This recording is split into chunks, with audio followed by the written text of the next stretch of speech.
That's number 34. The Cats are making basketball history as they wrap up the SEC tournament in Nashville. Tens of thousands of UK fans will leave Nashville happy. They are celebrating the Cats' 34-0 record and looking ahead to the NCAA tournament. I'm Jennifer Palumbo in Nashville. We'll have team coverage coming up.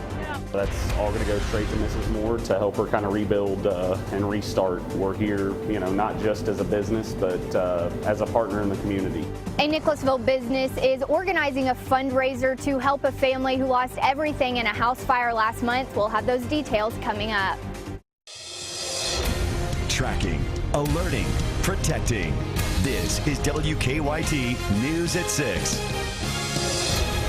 History in the making. Good evening, I'm Kristen Kennedy. The Wildcats hit the hardwood this afternoon with the SEC Tournament Championship on the line, and they left the court 34-0. Lee K. Howard's here with highlights on the Cats' big win. Yeah, the Wildcats earning their 28th SEC title this afternoon, the first since 2011, and they would be tested today by the Razorbacks. John Calipari has never been a big fan of the SEC tournament, but his team going for perfection today. First half, Kentucky up by 4. Karl Anthony Towns with the block, and that ignites the break. At the other end, Willie Cauley-Stein finishes off the alley-oop. 25-19 Kentucky. Later in the half, Aaron Harrison finds Cauley-Stein behind the Arkansas defense, and Stein slams it home. 35-23 Kentucky. Second half now, Wildcats up by 13.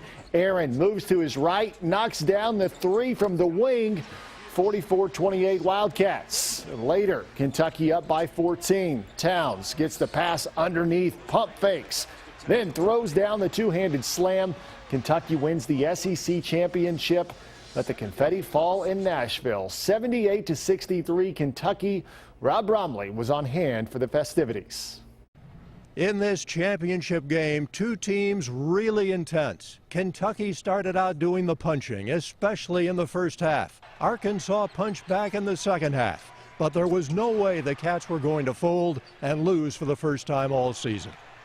Good hard-fought game. Really proud of Willie and the twins and how they played, and proud that Karl got in foul trouble yet finished the game and helped us create a gap. And Arkansas is a ranked team. We tightened up on defense. I mean, we did a great job of just making sure that we executed the game plan, and we did what our assignments were to do. Defensively, we locked down, and offensively, guys started clicking, and passes were being made, extra passes that guys were completing plays and stuff like that. So, I think there's another level we can go to at the end, though. 28 SEC tournament championships now for Kentucky, but the biggest prize still lies ahead. That 9th NCAA title. The road starts this week. In Nashville, Rob Bromley, WKYT. Thank you, Rob. And this just in, Kentucky now knows who their first round opponent will be in the NCAA tournament. Just announced on the CBS selection show. Kentucky, the #1 overall seed. They will face the winner of the 16 seed between Manhattan and Hampton. The winner of that game will face the Wildcats next Thursday in Louisville. Much more on that coming up a little bit later in sports. Kristen?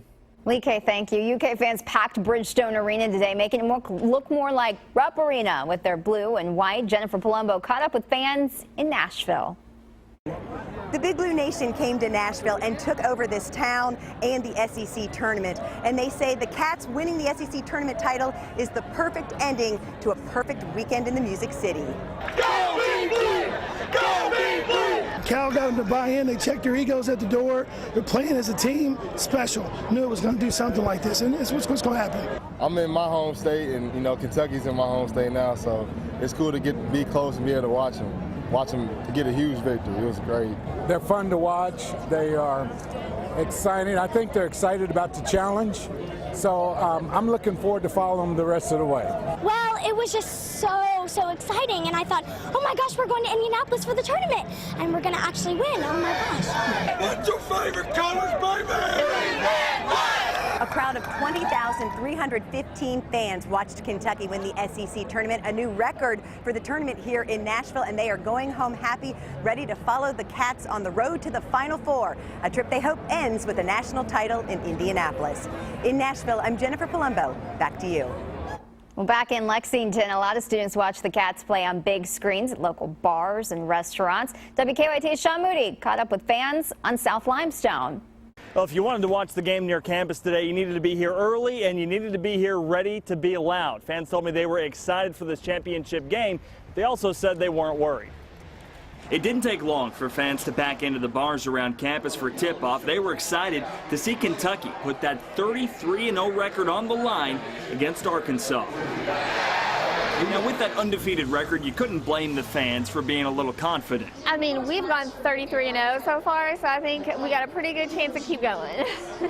Probably it's going to go down as the greatest sports team ever assembled in the history of America. Going all the way from back when George Washington rounded up his starting five with the founding fathers and ran the dribble drive offense against the British to give us freedom. In the end, the Razorbacks never really gave Kentucky much of a fight, but those Wildcat fans still wanted to see the players at the top of their game. We haven't made free throws in the past. This team always makes free throws. And sure enough, wait for it, there you go. Even with that big lead, there was still some excitement. Now these fans have just one thing in mind, a historic 40-0 national championship team. Now if they can pull that off in true Kentucky fashion, the next question is, what next? Do it again? Let's go 80-0? I don't know. I mean, I think if we do get 40-0, we'll let this one, it's going to take a long time to come down from that high no matter what happens next year. Now, of course, with Selection Sunday happening this evening, these fans won't be celebrating for long. They'll be looking ahead to the next couple of weeks. In Lexington, Sean Moody, WKYT. And for more UK and SEC tournament coverage, just go to our website, WKYT.com.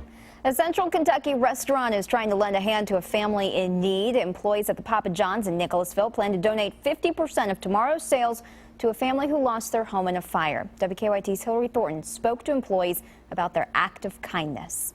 The manager here at Nicholasville's Papa John's says the idea for this fundraiser all got started when one of his employees recognized the name of a house fire victim in their community. I've got 2 kids, a 7-month-old little girl and a 9-year-old little boy, and everything is gone. Last month, Ashley Moore spoke to us after suffering burns and losing her home in a fire. One of my employees noticed that it was one of our frequent customers. We deliver out to her at least once a week. Loyal customers are hard to come by, and when we see that one of our customers is struggling, we want to make sure that if there's something we can do, that we do it. So Jeremy Perkins contacted his boss to see what they could do. The result?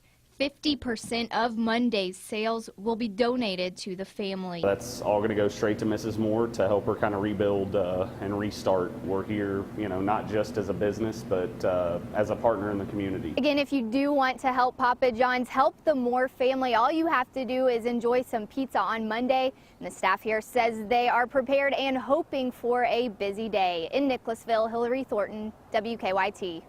The restaurant also donated several gift cards to Nicholasville police officer Burke Rhodes' family.